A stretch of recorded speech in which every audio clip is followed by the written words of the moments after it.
தமிழகத்திலே ஒரு மோசமான இருண்ட ஆட்சி நடந்து கொண்டிருக்கிறது.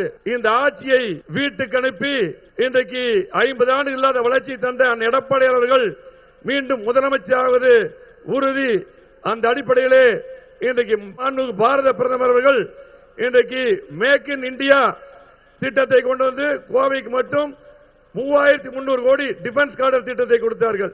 அதே போல அண்ணன் எடப்பாடியார் கேட்டு இணங்க கொரோனா நேரத்தில் அதிகமான தடுப்பூசியை தந்தவர் நம்முடைய பாரத பிரதமர் அவர்கள்.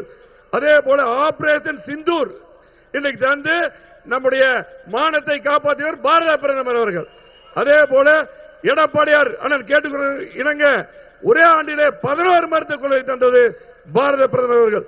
அதே போல ஸ்மார்ட் சிட்டி திட்டத்தை தந்தவர் பாரத பிரதமர் அவர்கள்.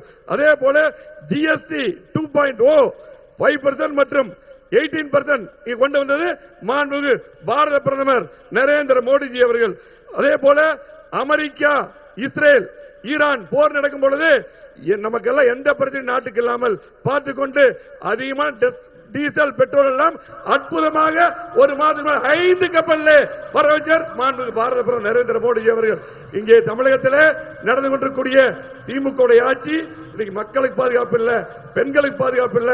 கண்டிப்பாக 50 ஆண்டுகள் வளர்ச்சியை இந்த கோவை மாவட்டத்துக்கு தந்த அந்த எடப்பாடி அவர்கள் முதலமைச்சராக வருவார்கள். நம்முடைய மாண்புமிகு பாரத பிரதமர் அவர்கள் அத்தனை திட்டத்தையும் கோவை மாவட்டத்துக்கு மட்டும் தமிழ்நாட்டுக்கு மீண்டும் தருவார் என்று சொல்லி இந்த சிறப்பான நிகழ்ச்சிக்கு வந்திருக்கக்கூடிய அத்தனை பேரையும் வரவேற்று விடைபெறுகிறேன். நன்றி, வணக்கம்.